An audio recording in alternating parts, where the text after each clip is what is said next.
नमस्कार मित्रों, शेर की मौसी बिल्ली चैनल में आपका एक बार फिर से स्वागत है। चैनल पर पहली बार आए तो चैनल को सब्सक्राइब अवश्य करें, जिससे भविष्य में और भी काम की जानकारी आपको मिलती रहे।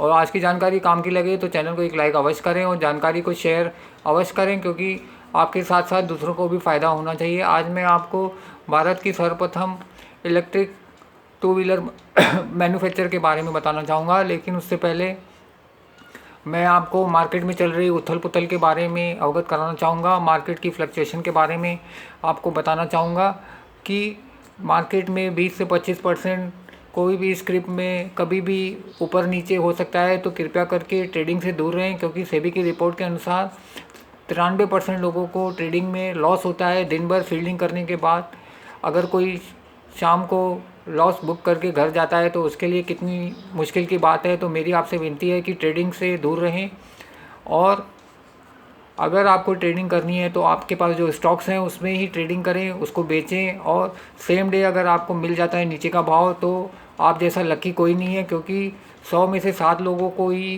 ट्रेडिंग में फ़ायदा होता है सेबी की रिपोर्ट के अनुसार। और आप जो इन्वेस्टमेंट करें वो लॉन्ग टर्म के हिसाब से ही करें। लॉन्ग टर्म का गोल का नज़रिया रखें, और साल 1.5 साल 2 साल का नज़रिया रखेंगे तो हर साल आपको कम से कम 20 से 25% कोई भी स्क्रिप्ट में मिल सकता है। अच्छी कंपनी की स्क्रिप्ट रहेगी तो जो बैंक के एफडी के 7-7.25% से 3 गुना कम से कम ज़्यादा मिलता है आपको। तो मेरी आपसे यही विनती है, लॉन्ग टर्म के इन्वेस्टमेंट कोई गोल बनाएं, और कोई भी स्क्रिप्ट लें तो लॉन्ग टर्म के हिसाब से ही लें। और अगर आपको ट्रेडिंग करनी है तो आप अपने स्टॉक्स में ही जो आपके पास लॉन्ग टर्म के लिए रखे हैं उसमें ही ट्रेडिंग करें, क्योंकि सेम डे तो कमाना मुश्किल है। 2-3 दिन में आपको वापस नीचे का टर्न मिल सकता है, जिस भाव में आपने बेचा है उससे नीचे आपको मिल सकता है। तो कृपया करके वही माइंडसेट अपना रखें। चलिए, ये तो हो गई काम की बात। अब मैं आपको भारत की सर्वप्रथम इलेक्ट्रिक टू व्हीलर कंपनी के बारे में बताना चाहूँगा, जिसका नाम है ओला इलेक्ट्रिक मोबिलिटी। इसका करंट भाव 102 रुपये 62 पैसे चल रहा है। इसका ईपीएस माइनस में है 2.34, और पी इसका माइनस में है 43.95, और इसका मार्केट कैपिटल 45,263.94 करोड़ रुपए है। बुक वैल्यू इसका 4.58 है। प्राइस टू बुक वैल्यू 21.75 है। हाई इसका साल का 157 रुपये 40 पैसे गया है। लो इसका 76 गया है।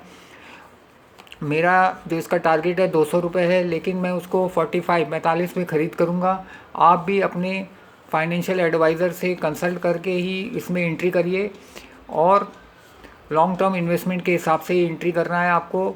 अभी इसका 102 रुपये 62 पैसे कुछ भाव चल रहा है। 45 में मैं इसमें एंट्री करूँगा। और इसका जून 24 का जो लॉस था 347 करोड़ रुपए का इसको लॉस हुआ है जून 24 में। और मैंने इसके लिए इसका टारगेट 200 रुपये रखा है, लेकिन इसका भाव जो खरीदी का है वो 45 रुपये रखा है, कि 45 रुपये तक मेरे को आशा है कि आ जाएगा। उस समय मैं इसमें एंट्री करूँगा। और साल भर का टारगेट कम से कम 200 रुपये रखा है, जो इसके रिटर्न जो है वो कम से कम इसके भाव से 4 गुना ज़्यादा होएगा। तो इसके लिए मेरे आपसे विनती है कि आप कोई भी इन्वेस्टमेंट करें तो लॉन्ग टर्म के हिसाब से ही करें, जिसमें अपने को कम से कम 20% 25% तो सालाना की दर से फ़ायदा होना चाहिए, जो बैंक के एफडी से 3-4 गुना तो ज़्यादा रहेगा ही। इसके लिए आपसे विनती है, ट्रेडिंग से दूर रहें। और आज की जानकारी काम की लगे तो चैनल को लाइक अवश्य करें, और जानकारी को शेयर भी अवश्य करें, जिससे आपके साथ साथ दूसरे लोगों को फ़ायदा हो जो इस ट्रेडिंग की लाइन में हैं और दिन भर अपना समय लगा कर के अगर शाम को नुकसान करते हैं तो उनका नुकसान ना हो, और घर जाएं तो कुछ कमा के ही जाएं। चलिए, धन्यवाद।